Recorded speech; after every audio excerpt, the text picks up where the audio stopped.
अथ श्रीयोगवासिष्ठे निर्वाणप्रकरणस्य उत्तरार्धे पञ्चचत्वारिंशदधिकशततमः सर्गः। मुनिरुवाच बहिष्ठैर्बाह्यमेवान्तरस्थैः स्वप्नमिन्द्रियैः जीवो वेत्ति द्वयस्थाति तीव्रसंवेगिभिर्द्वयम्। यतेन्द्रियाणि तिष्ठन्ति बाह्यतश्च समाकुलम् तदा म्लानानुभवनः संकल्पार्थोऽनुभूयते। यदा त्वन्तर्मुखान्येव सन्त्यक्षाणि तदा जगत् अणुमात्रं स्ववपुषि जीवस्तेनातिवेत्ति तत्। जगत्सप्रतिघं नास्ति किञ्चिदेव कदाचन जीवेक्षणानामक्षाणां दृष्टिरप्रतिघा जगत्। जीवनेत्राणीन्द्रियाणि यदा बाह्यमयान्यलम् तदा बाह्यात्मकं वेत्ति चितिजीवो जगद्वपुः। श्रोत्रं त्वगीक्षणं घ्राणं जिह्वा चेतीहितात्मकः संघातः प्रोच्यते जीवश्चिद्रूपो नीलमूर्तिमान्। सर्वत्र सर्वदा जीवः सर्वेन्द्रियमयः स्थितः चिच्चिद्व्योमाव्ययस्तेन सर्वं सर्वत्र पश्यति। श्लेष्मात्मना रसेनान्तर्जीव आपूर्यते यदा तेक्षाणुकेणुरूपात्मा तदा तत्रैव विन्दति। क्षीरार्णव इवोड्डीनो नभश्चन्द्रोदयान्वितं सरांसि फुल्लपद्मानि कल्हारवलितानि च। पुष्पाभ्रप्रतिधानानि परिगीतानि षट्पदैः वसन्तान्तः पुराण्यन्तरुद्यानान्युदितानि खे। उत्सवान् मङ्गलाकीर्णाल्लीलालोलाङ्गनागणान् भक्ष्यभोज्यान्नपानश्री परिपूर्णगृहाजिरान्। सपुष्पाः फेनहसनास्तरलातरलेक्षणाः विलासेनाम्बुधिं यान्ति सरितो मत्तयौवनाः। हिमवच्छुभ्रशृङ्गाणि सौधानि शिशिराण्यलं सुधावधौतभित्तीनि कृतानीन्दुतलैरिव। शिशिरासारहेमन्त प्रावृण्मेघभृतानि च स्थलानि नीलनलिनीलताशाद्वलवन्ति च। पुष्पप्रकरसञ्छन्ना विश्रान्तहरिणाध्वगाः स्निग्धपत्रतरुच्छायाः पुरोपवनभूमिकाः। कदम्बकुन्दमन्दारमकरन्देन्दुकान्तिभिः भासमानासनस्थान संस्थानाः कुसुमस्थलीः। नलिनी जालिनीर्नीलाः पुष्पकस्थलधारिणीः वनावलीर्विलीनाभ्र निर्मलाकाशकोमलाः। कदली कन्दलीकुन्द कदम्बकृतशेखराः गिरिमालाश्चलश्चारु लीलापल्लवपेलवाः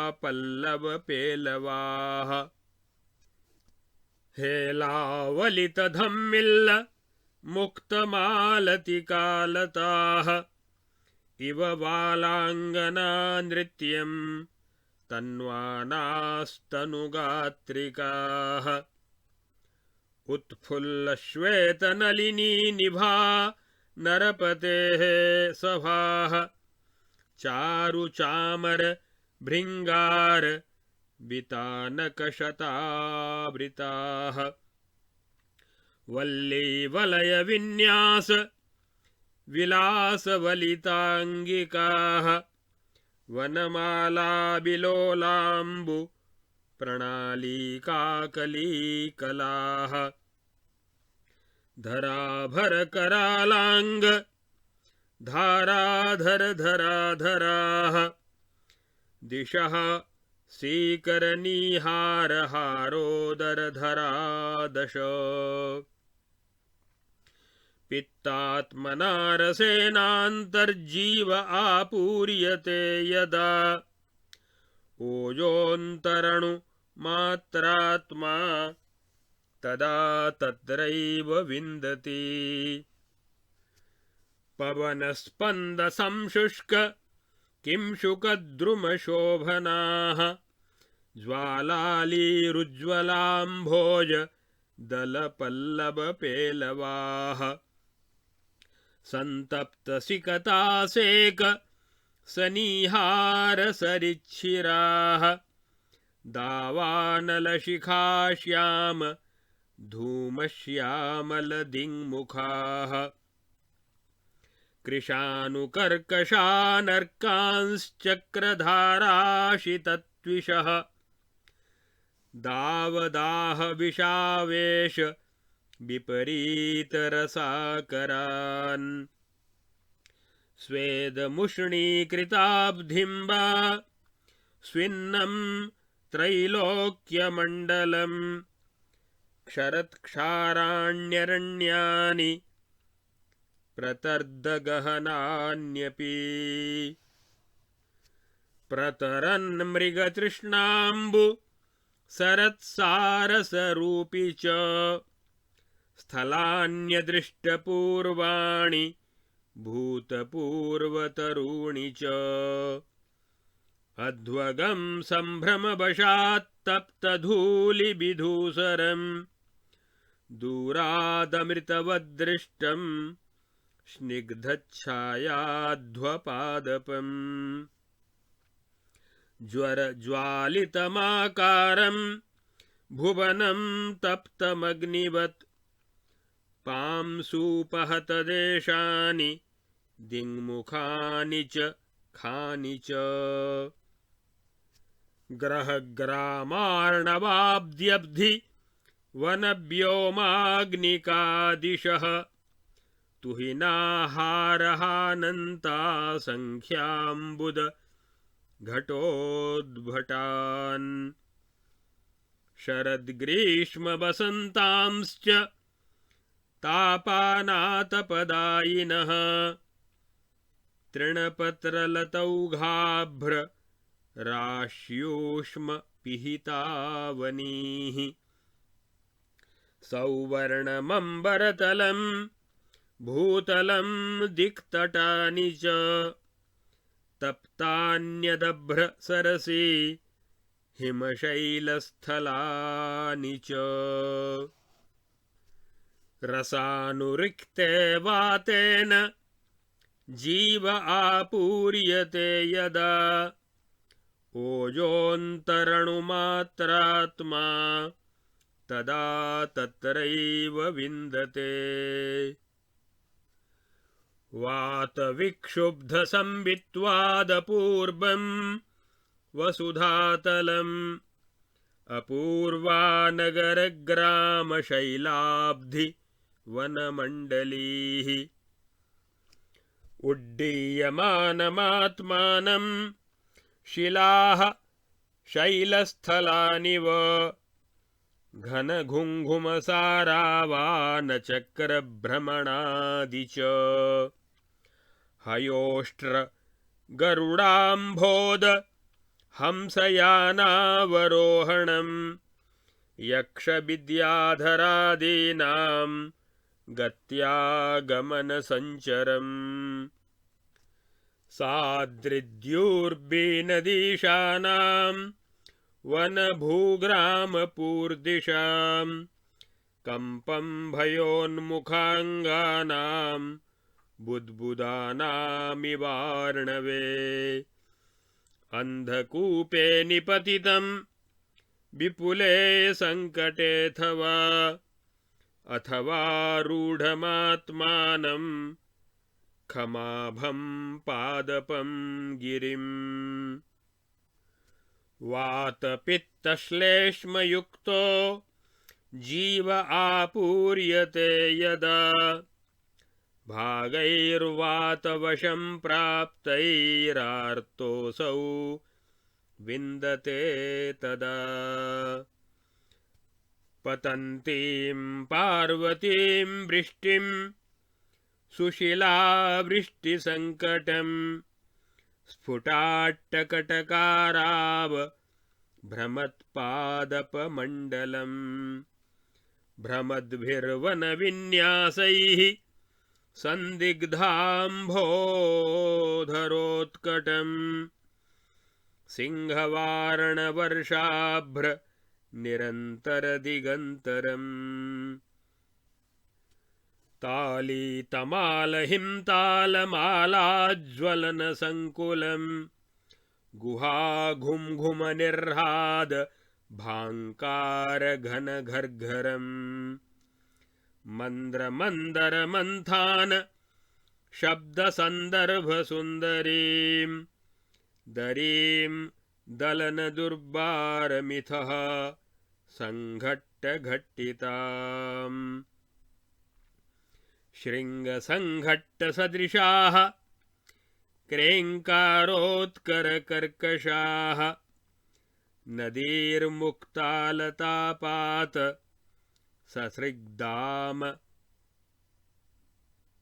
नभस्थलाः शिलाशकलपूर्णार्णपूर्णाम्बरमहार्णवम् वहद्वनघनोद्घात घट्टितब्रह्ममण्डलम्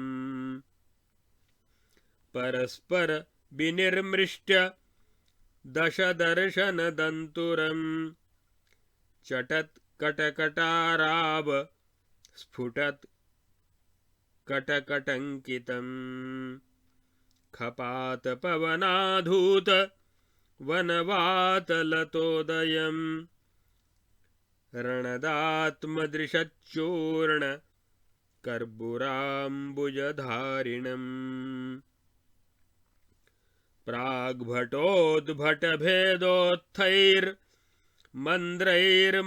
प्राग्भटोद्भटभेदोत्थैर्मन्द्रैर्मरमरारवैः क्रूराक्रन्दैरिवा भाति विराजितजगत्त्रयम् इति तैः काष्ठपाषाण मृद्युग्वातभटैर्वृतः परिपीडित एवास्ते यदा जीवो जडीकृतः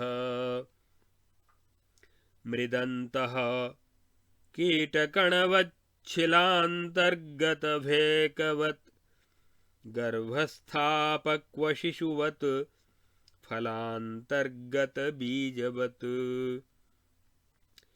बीजोदरस्थाङ्कुरवद् द्रव्यपिण्डोदराणुवत् अश्रान्तस्तम्भकोशस्थ दारुपुत्रकदेहवत् सौशिर्यासम्भवात् प्राणपवनस्पन्दवर्जितः प्रोन्नमत् परशुपूर्णेन शिलापूरेण तर्जितः तदा निविडते योऽन्तरेवानुभवति स्वयं सुषुप्तं शैलकोशाभ मन्धकूपोदरोपमम् यदा परिणतं यत्नं पुनः सौशिर्यमागतम् पुनर्वेत्ति तदा जीवः स्वप्नं प्राणावबोधितः यदा तस्मिन् प्रदेशेऽन्तर्भागभागान् पतन्ति ते देहे परिणमन्तोऽन्तस्तदेवात्यद्रिवर्षणम् वह्नेव वह्नि बहुना स्वल्पेनाल्पं प्रपश्यते वातपित्तादियोगेन वहिरन्तश्च सम्भ्रमम् पश्यत्येतद्यथैवान्तरेष जीवो वशीकृतः वातपित्तादिवलितो बहिर्वेत्येवमेति वा क्षुब्धैरन्तर्बहिश्चैव स्वल्पैः स्वल्पं प्रपश्यते समैः सममिदं दृश्यं वातपित्तकफादिना बहिः पश्यत्ययं जीवः कुपितैरेभिरावृतः स्पन्दं भूम्यद्रिनभसां ज्वलनं वानलोच्चयैः आकाशगमनं चैव चन्द्रोदयहिमाचलान् गहनं वृक्षशैलानां नभः प्लवनमर्णसाम् मज्जनोन्मज्जनं बाब्धौ सुरतं सुरसद्मसु शैलोपवनशुभ्राभ्र पीठविश्रमणोच्चयम् बृहत्क्रकचनिष्पेषं नरकानुभवभ्रमं तालितमालहिंताल मालावलनमम्बरे चक्रवृत्तैश्च पतनं झटित्युत्पतनं दिवि शून्येऽपि जनतावृन्दं स्थलेऽप्यब्धिनिमज्जनम् विचित्रं विपरीतं च व्यवहारं महानिशि अह्नीव भास्करालोकं दुर्भेद्यं चाह्निवातमः साद्रिभूतलमाकाशे कुड्यबन्धे घने स्थलं कुड्यबन्धांश्च गगने मित्रभावं च विद्युषी स्वजने परता बुद्धिं सुजनत्वं च दुर्जने सुसमस्थलतां श्वभ्रे श्वभ्रत्वं सुसमे स्थले उद्गीतालापमशृणान् सुधाधौतान् सुचित्रितान् अद्रीन् श्वेतमयान् वापि नवनीतमयांश्च वा कदम्बनीपजम्बीर पत्रस्तवकसद्मसु सुखविश्रमणं स्त्रीभिः नाकं पद्मेष्विवानिलः अन्तर्निमीलिता इहेताः पश्यन्त्युन्मीलिता बहिः धातूनामिति वैषम्याद्भ्रान्तिमिन्द्रियवृत्तयः एवं विधान्यनेकानि पश्यन्त्यनुभवन्ति च बहिरेव यथा स्वप्ने वस्तुन्यसमधातवः बहिश्चान्तश्च दृश्यन्ते विपरीतान्यनेकशः कार्याण्यतिकरालानि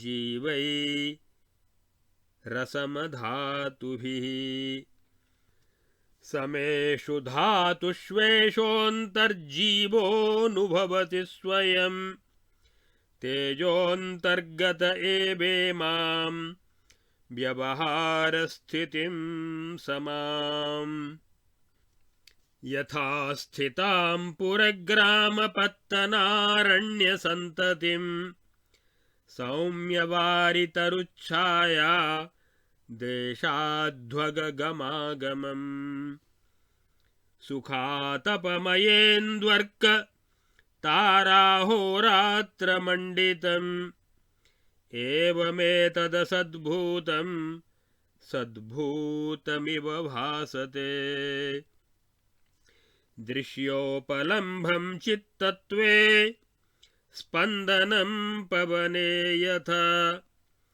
असदेव सदाभासमभिन्नं भिन्नवत्स्थितम् शान्तादुदेति सकलं जगदम्बरात्मा शान्तं न किञ्चन न नाम सदि तद्व्योमनीदृशमनन्तचितेः शरीरे भामात्रमाततमनन्तबपुर्बिभाति। इत्यार्षे श्री वासिष्ठ महारामायणे वाल्मीकीये देवदूतोक्तमोक्षोपायेषु निर्वाणप्रकरणस्य उत्तरार्धे अविद्योपाख्यानान्तर्गत विपश्चिदुपाख्याने शवोपाख्याने जाग्रत् स्वप्न सुषुप्ति वर्णनं नाम पंचचत्वारिंशदधिकशततमः सर्गः।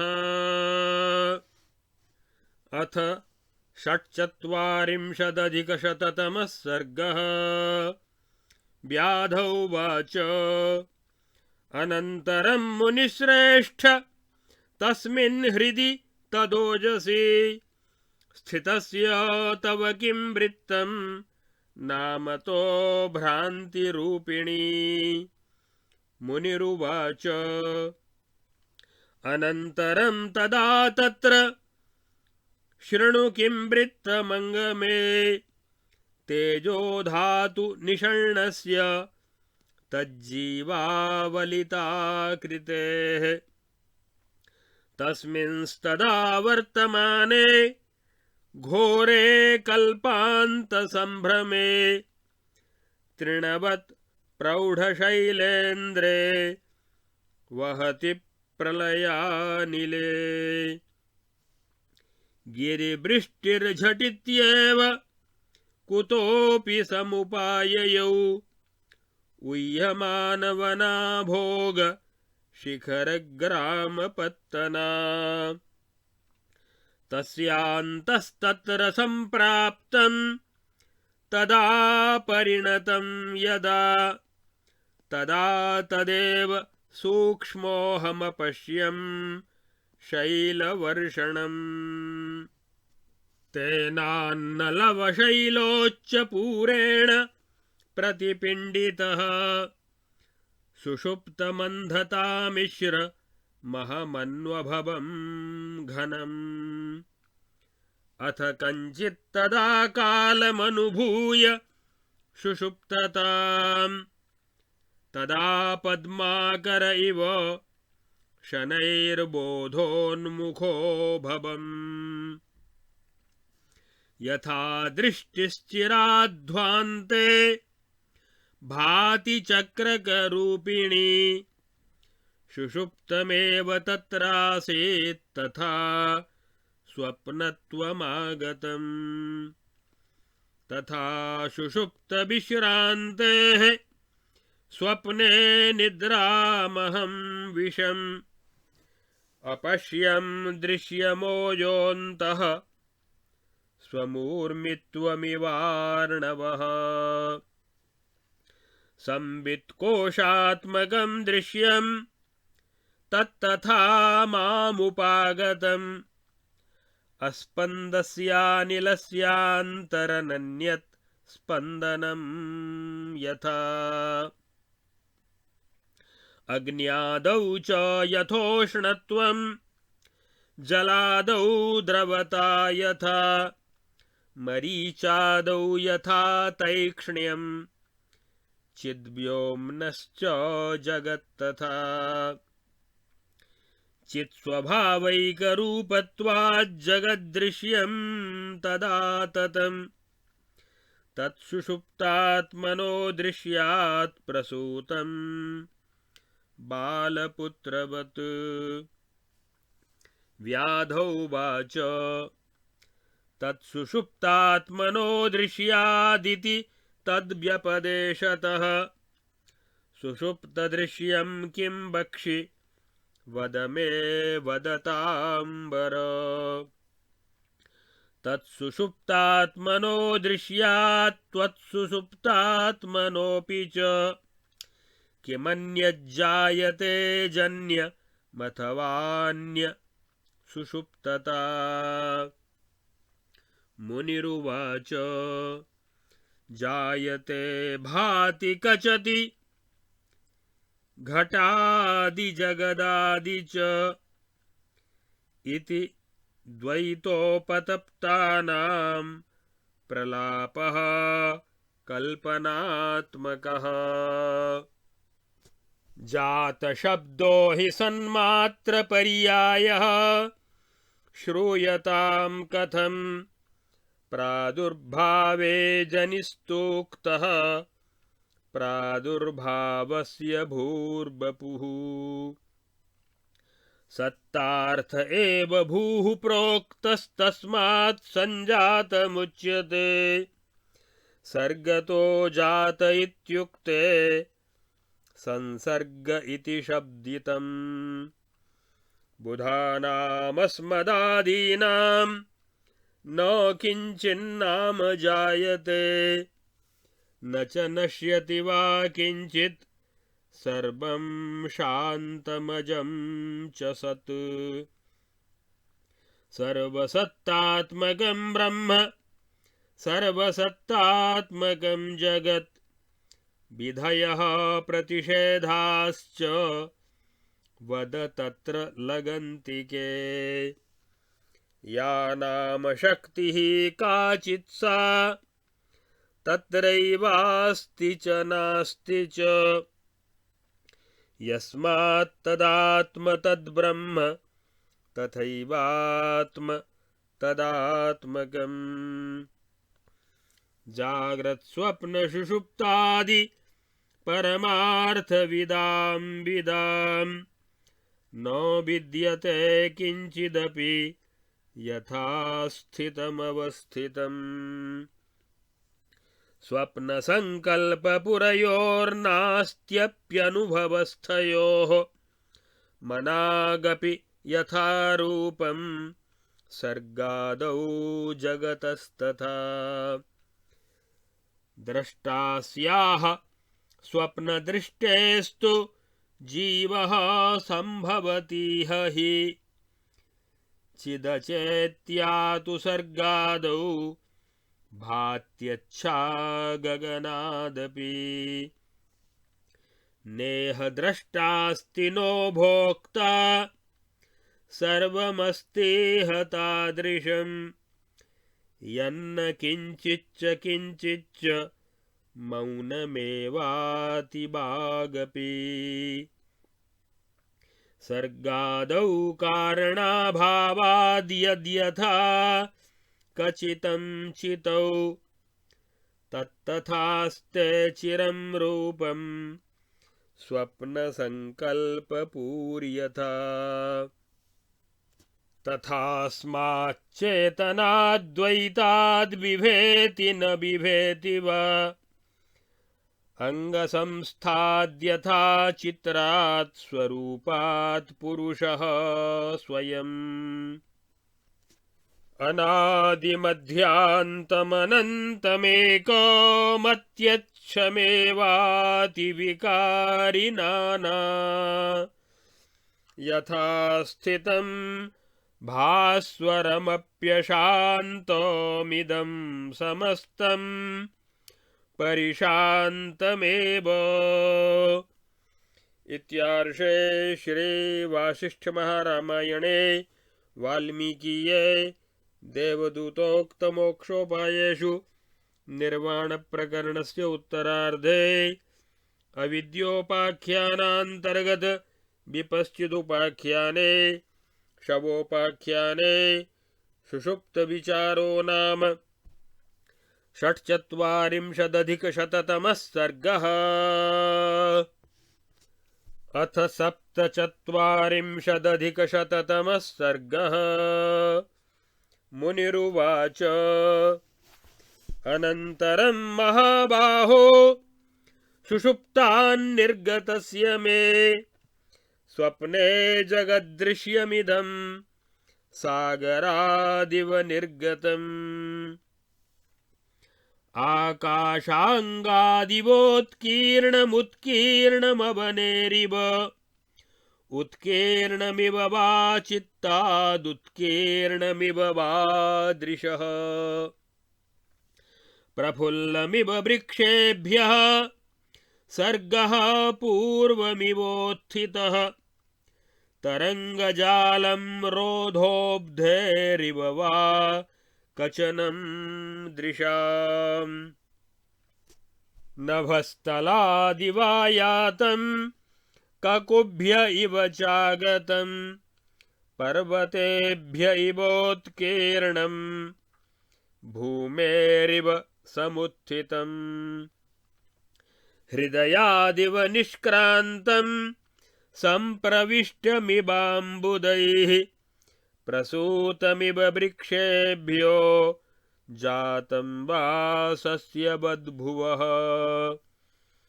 अङ्गेभ्य इव निर्यातं समुत्कीर्णमिवेन्द्रियैः पटादिव प्रकटितं मन्दिरादिव निर्गतम्। कुतोऽप्यागत्य पतितमुड्डीय गगनादिव उपायनं परे लोके गृहीतमिव वा भुवः। प्रसूनं ब्रह्मवृक्षस्य तरङ्गमिव वाम्बुधेः अनुत्कीर्णप्रकटनाच्चित्स्तम्भे चारुपुत्रिका। आकाशमृण्मयानन्तकुड्यमाकाशपत्तनं मनोमत्तो गजमयो मिथ्या जीवस्य जीवितम्। अभित्तिकमरङ्गं च विचित्रं चित्रमम्बरे शम्बरेशस्य सर्वस्वमविद्याख्यस्य कस्यचित्। महारम्भं स्थिरमपि देशकालविवर्जितं नानाढ्यमपि चाद्वैतं नानात्मापि न किञ्चन। गन्धर्वपुरदृष्टान्तस्याप्यवस्तुतया समं जागरायां हि किल तद्भ्रान्तमप्युपलभ्यते।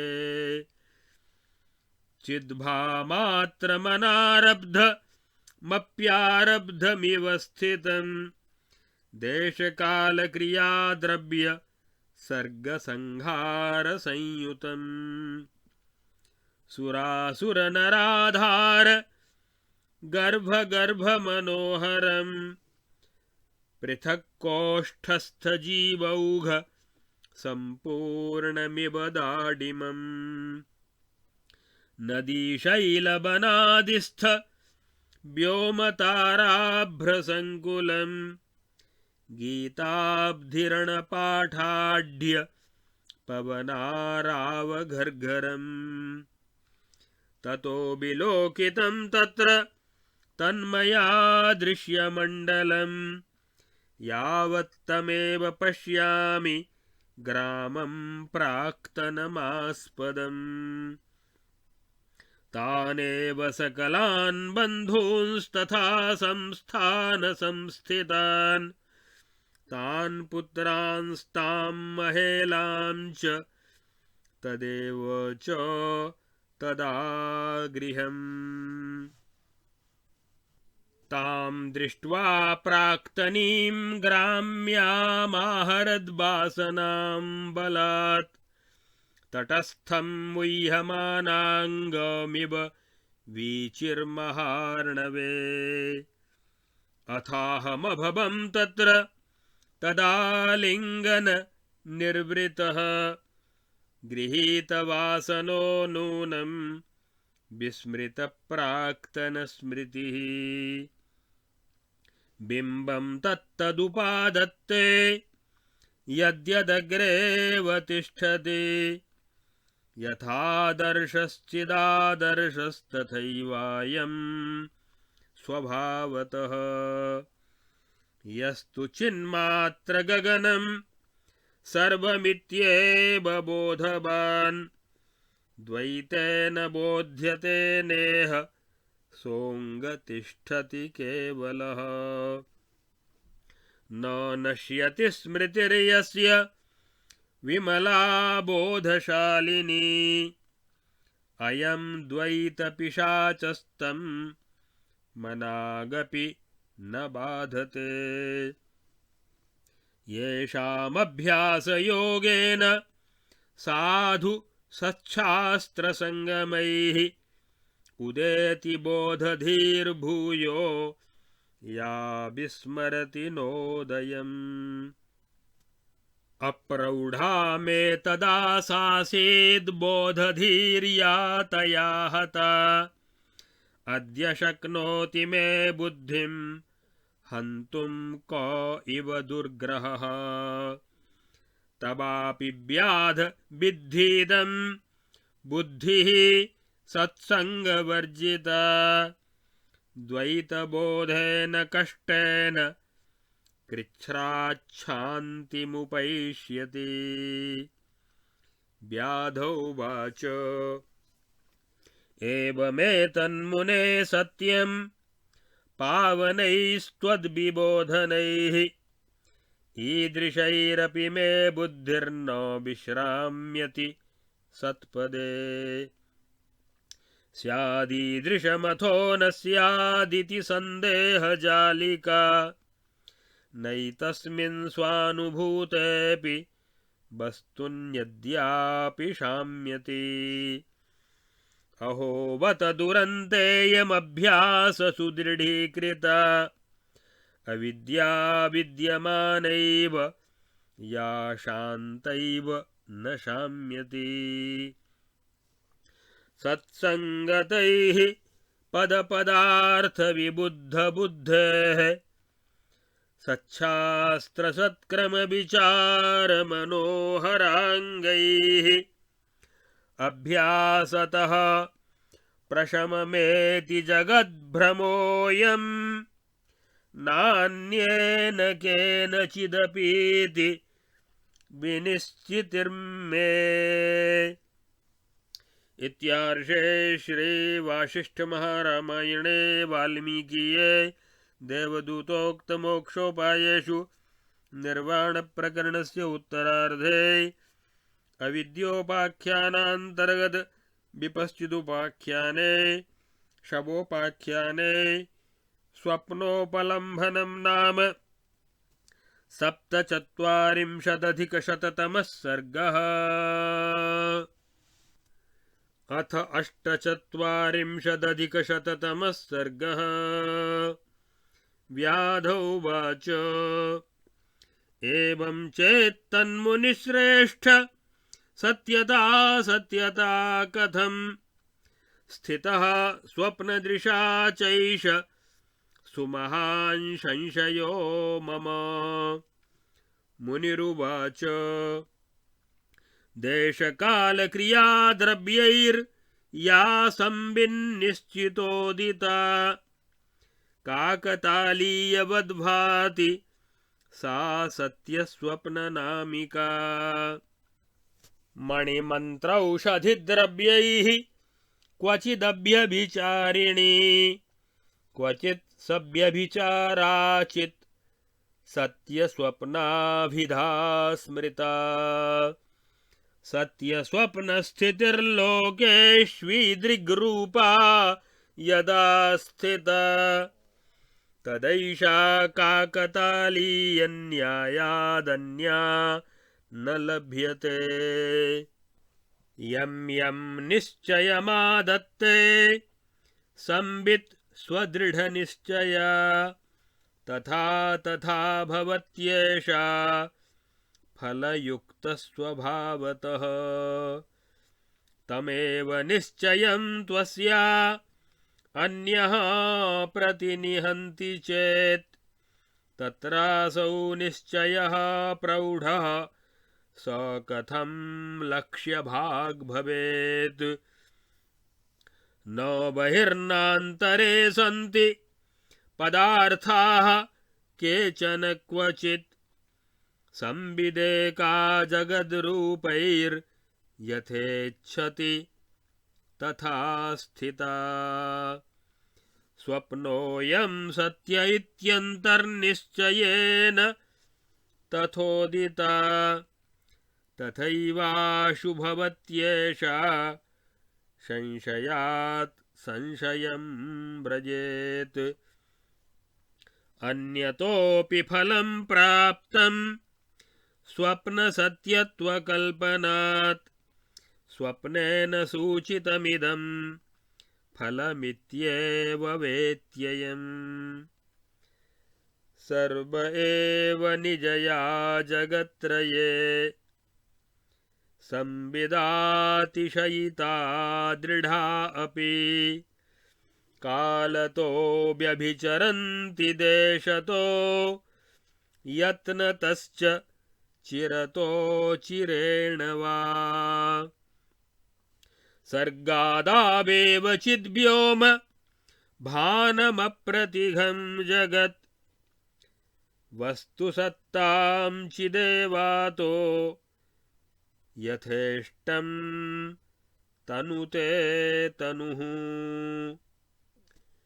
चिन्मात्रं वर्जयित्वैकं ब्रह्मान्यत् सर्वदाखिलं विद्धि सत्यमसत्यं च नियता नियतं स्थितं। यस्माद् ब्रह्मैव सर्वात्म सदेकमेव नेतरत्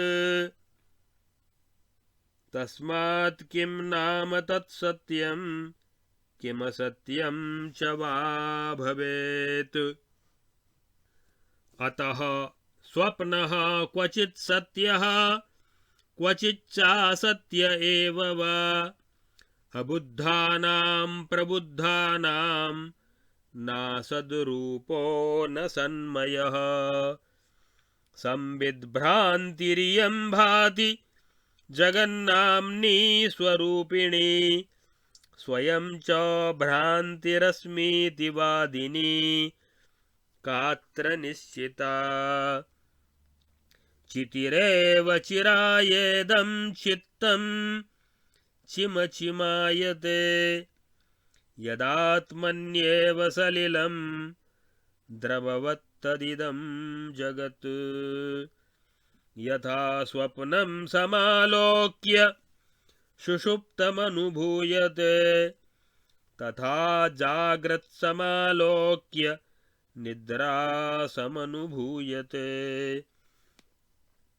अतस्त्वं जाग्रदेवेदं स्वप्नं विद्धि महामते स्वप्नं च विद्धि जाग्रत्वमेकदेतदजं द्वयम्।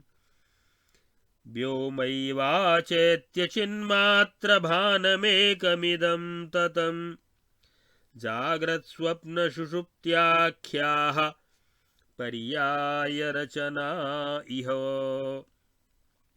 नेह नामास्ति नियतिर्न चानियतिरस्ति च नियत्यनियति ब्रूहि कीदृशे स्वप्नसंविदि। यावद्भानं किल स्वप्ने तावत्सैव नियन्त्रणा स एव संविद्भानस्य कुर्यान्नियमनं मुनिः। स्वच्छन्दं बातलेखायाः स्फुरन्त्याः संविदस्तथा अकारणकमेवांग नियतिः केव कीदृशी अथाकारादियन्नाम कल्प्यते कारणं विदः तदकारणकं सर्गः स्यादनन्यन्न वैचितेः एतावत्येव नियति रत्र यन्नाम यद्यथा यावत् प्रस्फुरितं भानं तत्तथा न तदन्यथा कदाचित् सत्यता स्वप्ने कदाचिच्चाप्यसत्यता अभावान्नियतेरेव काकतालीयमेव तत् यस्त्वेनैवात्मना भाति मणिमन्त्रौषधात्मना यन्नाम नियतं तत्तु जाग्रत्यपि हि दृश्यते जाग्रत्स्वप्नश्च चिद्भान मात्रमेवान्यतात्र का जाग्रति स्वप्ननगरे वेदनात् सदृशात्मकम् जाग्रन्न सम्भवत्येव यज्जाग्रदिति शब्दितं स्वप्न एव जगद्रूपं निर्निद्रस्यैव चात्मनः स्वप्नो वा नाम नास्त्येव यः स्वप्न इव शब्दितः सुप्तासुप्तैकरूपस्य ब्रह्मणो बोधरूपता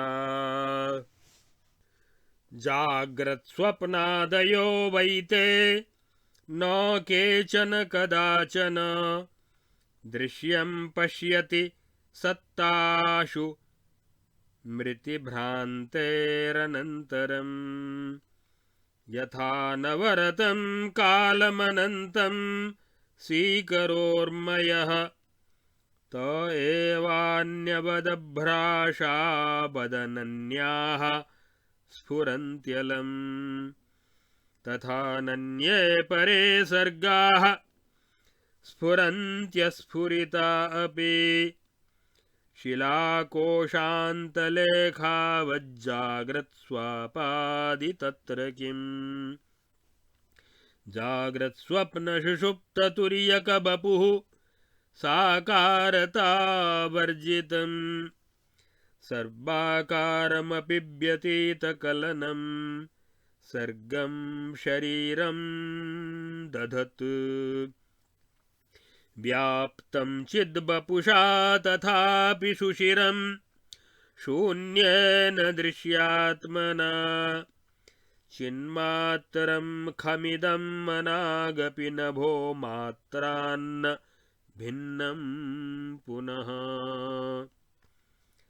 साकाशानिलवह्नि वारिधरणी लोकान्तराम्भोधरम् सर्गादावपि कारणाननुभवाच्चित्तात्मकं केवलम् नाम्नावर्जितमेव बोधवपुषा संयुक्तमेवान्ततः शुद्धं वेदनमात्रमेव सकलं दृश्यं न वस्त्वन्तरम्। इत्यार्षे श्री वासिष्ठ महारामायणे वाल्मीकीये देवदूतोक्त मोक्षोपायेषु निर्वाण प्रकरणस्य उत्तरार्धे अविद्योपाख्यानान्तर्गत विपश्चिदुपाख्याने शवोपाख्याने स्वप्न निर्णयो नाम 48अधिकशततमः सर्गः। अथ 49अधिकशततमः सर्गः। व्याधौवाच अनन्तरं मुने ब्रूहि तत्तत्त्वं जागतस्य ते किं वृत्तमुरुवृत्तान्तशतनिर्बाणसंश्रितेः। मुनिरुवाच ततः शृणु तदा साधो तस्मिंस्तद्हृदयौजसि अपूर्वम् एव वृत्तान्तः को वृत्तो वृत्तसस्पृह तथा मम च तत्रस्थ विस्मृतात्म च मत्कृतेः अभ्यवर्तत वै कालो ऋतुसंवत्सरात्मकः कलत्ररञ्जितमतेर्मम वर्षाणि 16 तत्र तानि व्यतीतानि गृहस्थाश्रमतो मतेः कदाचिच्चाजगामाथ गृहमुग्रतपा मम मुनिर्मान्यो महाबोधो बुधोतिथितया तथा सोऽत्र सम्पूजितस्तुष्टः सुप्तवान् भुक्तवांस्ततः इदमङ्गमया पृष्टो विमृश्य जनताक्रमम् भगवन् भूरि बोधोऽसि जानासि जगतो गतिः यस्माददृष्टक्रोधोऽसि सुखे गृह्णासि नो रतिम् सुखदुःखान्युपायान्ति कर्मभिः कर्मशालिनाम् शुभाशुभैः शरत्काले सस्यानीव फलार्थिनाम् सममेवाशुभं कर्म किमिमाः सकलाः प्रजाः कुर्वन्त्यासां यदा यान्ति दोषाः सर्वादयः समम् दुर्भिक्षावग्रहोत्पातं सर्वादिसममेव किं जनजालस्य फलति समाना कस्य दुष्क्रिया इत्याकर्ण्यसमालोक्य स्मयमान इवोन्मनाः स उवाच वचो वन्द्यममृतस्यन्दसुन्दरम् अन्यमुनिरुवाच साधो साधु विविक्तान्तःकरणे यत्तु कारणम् सद्वास्य दृश्यस्य कस्माज्जानासि कथ्यताम् संस्मरात्मानमखिलं कस्त्वं क्वेह स्थितोऽसि च क्वाहं वा किमिदं दृश्यं किं सारं किञ्चिदेव च स्वप्नमात्रमिदं भाति किल कस्मान्न वेत्सि भो अहं स्वप्ननरो यत्ते त्वं स्वप्नपुरुषोपमः अनाकारमनाख्येयमनाद्यमपकल्पनम् इदं चिन्मात्रकाचस्य काचकच्यं जगत्स्थितम् रूपमीदृशमेवास्य चिन्मात्रस्यास्त्यकृत्रिमम् सर्वगस्य यदेतद्यत् यत्र वेत्यस्ति तत्र तत् सकारणत्वकलनात् सर्वमस्य सकारणम् अकारणत्वकलनादस्य सर्वमकारणम् आसां प्रजानां त्वस्माकं विराडात्मा स आततः वयं हृदि स्थिता यस्य स चास्मच्चिद्वशादितः भविष्यत्यपरोऽन्यासां विराडात्मा स एव च कारणं सुखदुःखानां भावाभावात्मकर्मणाम् विराड्धातु विकारेण विषमस्पन्दनादिना तदङ्गावयवस्यास्य जनजालस्य वै समम् दुर्भिक्षावग्रहातीतमायाति शममेति वा यस्माद्विराजो या सत्ता सा सर्गस्यास्य सर्गता काकतालीयवत्साधो केषुचिद्दुष्टकर्मसु समं पतति दुःखादि पादपेष्वशनिर्यथा कर्मकल्पनया संवित् स्वकर्मफलभागिनी कर्मकल्पनयोन्मुक्ता न कर्मफलभागिनी या यत्र यथोदेति कल्पनाल्पाथवाधिका सा तत्र तथैवास्ते सहेतुकमहेतुकम् नास्त्येव स्वप्नमये कारणसहकारिकारणादिपुरे तस्मात्तदनादिशिवम् चेतनमजरं परं ब्रह्म एष स्वप्नभ्रमो नाम भाति कश्चिदकारणं कश्चित् सकारणो भाति शून्यः सदसदात्मकः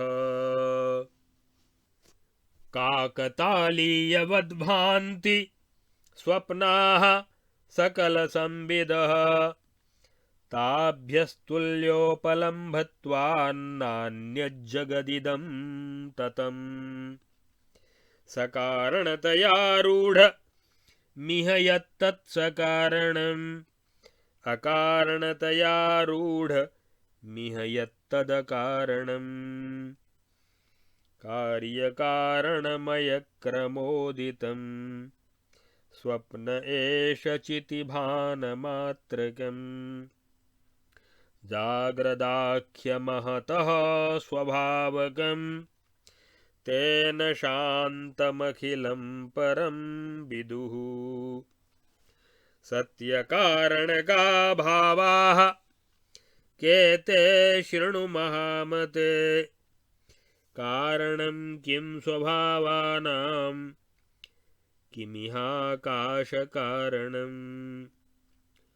पृथिव्यादेर्घनपिण्डत्वसर्गादेः किञ्च कारणम् किं कारणमविद्यायाः कारणं किं स्वयंभुवः सर्गादौ कारणं किं स्याद् वायूनां तेजसां च किमपां वेदनामात्ररूपाणां गगनात्मकम् पिण्डग्रहे देहलाभे मृतानां किं च कारणम् एवमेव प्रवर्तन्ते सर्गाः प्रथमतोऽखिलाः एवमेव प्रवर्तन्ते जगत्यावलयन्ति च चक्रकाणीव नभसि चिरसम्प्रेक्षणादृशा एवमेव प्रवृत्तेन सर्गेण ब्रह्मरूपिणा पश्चात् स्वस्यैव रूपस्य संज्ञाः पृथ्व्यादिकाः कृताः वातस्पन्दवदाभान्ति सर्गाः पूर्वं चिदम्बरे स्वयमेव च कुर्वन्ति देहकारणकल्पनाः यद्यथा कल्प्यते धत्ते तत्तथा नियतिर्वपुः कल्पितायाश्चितेर्यस्मादेवमेतन्निजं वपुः यद्यद्भानात्मकं रूपं प्रथमं चेतितं चिता स्वतोऽहमेव चित्येव तदद्यापि तथा स्थितम् पुनरन्येन यत्नेन तदुत्कृष्टेन सैवचित् शक्ता तदन्यथा कर्तुं यत्नेन महता पुनः कल्प्यते कारणं यत्र तत्र कारणसारता न कल्प्यते विदा यत्र कारणं तदकारणम् वात्यावर्तवदाभातमिदं प्रथममाततम् असदेव यथा भातं तथैवाद्यापि संस्थितम् सम्भूय केचन शुभाशुभमात्मकर्म कुर्वन्ति तस्य सदृशं फलमाप्नुवन्ति सम्प्राप्नुवन्ति च शिलाशनिवच्च केचिद्दुःखं त्वकारणकमेव सहस्रसङ्ख्याः। इत्यार्षे श्री वासिष्ठ महारामायणे वाल्मीकीये देवदूतोक्तमोक्षोपायेषु निर्वाण प्रकरणस्य उत्तरार्धे अविद्योपाख्यानान्तर्गत विपश्चिदुपाख्याने शवोपाख्याने कारणविचारो नाम 49+शततमः सर्गः। अब आगे इस योग वासिष्ठ महारामायण के निर्वाण प्रकरण के उत्तरार्ध के 145 सर्ग से लेकर 149वें सर्ग तक जो मुनि और व्याध के बीच में संवाद चल रहा है, उस संवाद में मुनि के द्वारा व्याध के प्रति बहुत से प्राणियों को एक साथ सुख दुख की प्राप्ति के निमित्त का निरूपण करना ये इन सर्गों में बताया गया है। मुनि ने कहा कि इस प्रकार स्वप्न सुषुप्ति आदि के भेदों का वर्णन करके मुनि ने पुनः कहा कि हे व्याध, यद्यपि जागृत स्वप्न सुषुप्ति एवं तुरीय स्वरूप वाला आत्मा आकार रहित होकर भी सर्वाकार स्वरूप है, सभी कल्पनाओं से शून्य होते हुए भी सृष्टि रूपी शरीर धारण करने वाला है और शून्य रूप दृश्यात्मक चित्त शरीर से शून्याकाश को व्याप्त करके स्थित है। तथापि यह आकाशात्मक चिन्मात्र अपने शुद्ध चिदाकाश स्वरूप से कभी भी तनिक भी भिन्न नहीं है। ये अच्युत है। न च्यवते नापि च्यविष्यते इति अच्युतः। ये सदा एक रस रहता है। आकाश, वायु, अग्नि, जल, पृथ्वी, लोकांतर और मेघ आदि भूत भौतिक पदार्थों सहित यह दृश्य जगत सृष्टि के आदि में भी कारण का अनुभव न होने से केवल चिदात्मक ही है। हिरण्यगर्भः संवर्तताग्रे भूतस्य जातः पतिरेकासीत् सदाधार पृथिवीन्द्यामुते मां कस्मै देवाय हविषा विधेम। वास्तव में यह नाम रूप से रहित और बोध स्वरूप ही है, क्योंकि अंततो गत्वा मनोलय हो जाने पर यह सारा का सारा शुद्ध ज्ञान स्वरूप ब्रह्म ही रह जाता है। यस्य ज्ञानमयं तपः ज्ञानानंदमयं देवम। कोई अन्य वस्तु नहीं है। नेह नानास्ति किंचन। व्याध ने पूछा, हे मुने, प्रलय आदि सैकड़ों महावृत्तांतों से जिसकी अनेकों सृष्टियां समाप्त हो चुकी हैं, ऐसे आपका उन लोकों में कैसा वृत्तांत घटित हुआ था, उसका रहस्य आप मुझे बतलाइए। मुनि ने कहा, सदाचार की स्पृहा रखने वाले साधु स्वभाव हे व्याध, स्वप्नगत किसी प्राणी के ओज में स्थित होने पर उस प्राणी के हृदय स्थित ओज में जो अपूर्व वृत्तांत घटित हुआ उसे सुनो। उस समय वहाँ मेरा आत्मज्ञान संबंधी सारा चमत्कार विस्मृत हो गया और वर्ष ऋतु रूप काल धीरे धीरे व्यतीत होने लगा। मेरा आत्मचिंतन छूट गया और मेरी बुद्धि पुत्र कलत्र आदि में अनुरक्त हो गई। इस प्रकार उस गृहस्थाश्रम में रहते मेरे 16 वर्ष बीत गए। तदनंतर किसी समय एक सम्मान्य विद्वान मुनि मेरे घर अतिथि रूप से पधारे।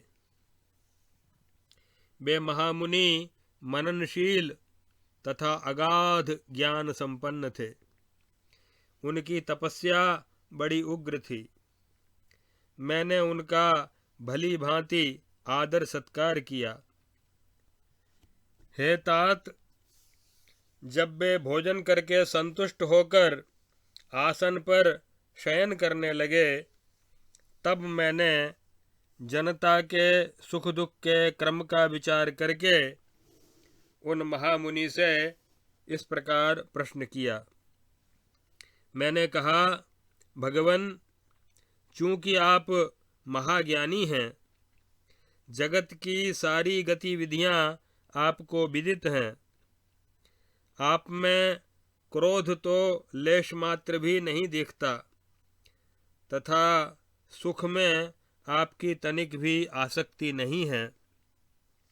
अतः यह बताने की कृपा कीजिए कि जैसे शरतकाल में फलार्थी पुरुषों को धान आदि की प्राप्ति होती है, वैसे ही कर्मशील जीवों के अपने शुभाशुभ कर्मों के फलस्वरूप सुख दुख प्राप्त होते हैं। तो क्या ये सारी प्रजाएं एक साथ ही अशुभ कर्म करती हैं, जिनके फलस्वरूप दुर्भिक्ष आदि सभी दोष इन्हें एक साथ ही प्राप्त होते हैं? यदि दुर्भिक्ष एवं अनावृष्टि आदि उपद्रव सबके लिए एक से ही होते हैं, तो इसका क्या रहस्य है तथा किस किस के दुष्कर्म समान होते हैं? मेरा यह प्रश्न सुनकर वे मुनि मेरी ओर देखकर मुस्कराए और फिर अमृत प्रवाह की तरह सुंदर एवं प्रशंसनीय वचन बोले। उन समागत मुनि ने कहा, हे साधो, यह तो बतलाओ कि अंतःकरण के पूर्णतया विवेक संपन्न होने पर इस दृश्य का जो सत या असत रूप कारण है, उसे किसके द्वारा जानते हो, किससे जानते हो, और तुम कौन हो और इस जगत में कहाँ स्थित हो? यों अपने आत्मा का पूर्ण रूप से स्मरण करो। मैं इस समय कहाँ हूँ और यह दृश्य क्या है, क्या सार है और क्या असार है? यह सब तो स्वप्न मात्र ही प्रतीत होता है। इसे तुम क्यों नहीं समझते हो? मैं तुम्हारे लिए स्वप्न पुरुष हूँ और तुम मेरे लिए स्वप्न पुरुष के तुल्य हो।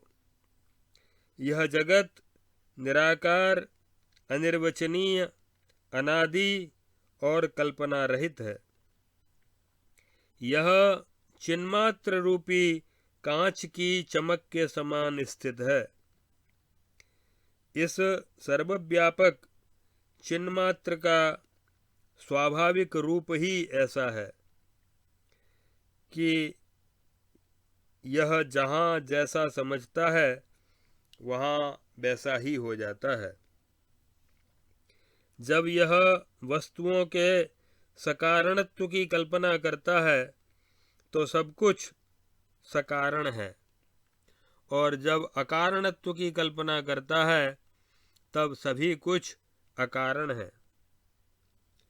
हे साधु पुरुष, जैसे बहुत से वृक्षों पर एक साथ बिजली गिरती है, वैसे ही कुछ प्राणियों के कतिपय दुष्कर्म रहने पर एक साथ ही दुख आदि के पहाड़ टूट पड़ते हैं। कर्मों की कल्पना से जीवात्मा को अपने कर्मों का फल भोगना पड़ता है, परंतु जब वह कर्मों की कल्पना से उन्मुक्त हो जाता है तब उसे कर्मफल का भोग नहीं प्राप्त होता। स्वप्नमय नगर की भांति इस जगत में सहकारी कारण आदि कोई भी कारण नहीं है, इसलिए वह अनादि, चेतन, अजर, मंगलमय परब्रह्म ही है। यह स्वप्नवत जगत भ्रम कोई बिना कारण के प्रतीत हो रहा है और कोई कभी किसी कारण के साथ प्रतीत होता है। वास्तव में तो यह मिथ्या ही है। हे महामते, ये सारी सृष्टियां पहले से इसी तरह अकारण ही प्रवृत्त होती चली आ रही हैं। जैसे आकाश में देर तक देखते रहने से नेत्रों के सामने चक्राकार गोले दिखने लगते हैं, वैसे ही जगत में ये ढेर की ढेर सृष्टियां चक्कर काटती रहती हैं। चित्त शक्ति ने ही अपने में मैं ही अमुक हूँ इस प्रकार जिस जिस भानात्मक रूप की स्वतः ही कल्पना की है, वह आज भी वैसा ही स्थित है। और पुनः वही चित्त उससे भी उत्कृष्ट दूसरे महान यत्न से उसे अन्यथा करने में भी समर्थ है। विद्वान द्वारा जहाँ कारण की कल्पना की जाती है वहाँ तो कारण की सारता रहती है, और जहाँ उसकी कल्पना नहीं की जाती वहाँ कारणहीनता ही है। यह विस्तृत जगत पहले बवंडर की तरह असत ही आभासित हुआ, और उस समय जैसा भान हुआ वैसा ही आज भी स्थित है। कुछ लोग अपना शुभ अशुभ, पुण्य पाप रूप कर्म मिला जुला कर करते हैं, अतः उन्हें उनका फल भी उसी तरह से सम्मिश्रित रूप में मिलता है। साकाशानिलवह्नि वारि धरणी लोकान्तराम्भोधरम् सर्गादावपि कारणाननुभवाच्चित्तात्मकं केवलम् नाम्नावर्जितमेव बोधवपुषा संयुक्तमेवान्ततः शुद्धं वेदनमात्रमेव सकलं दृश्यं न वस्त्वन्तरम्। सम्भूय केचन शुभाशुभमात्मकर्म कुर्वन्ति तस्य सदृशं फलमाप्नुवन्ति सम्प्राप्नुवन्ति च शिलाशनिवच्च केचित् दुःखं त्वकारणकमेव सहस्रसङ्ख्याः।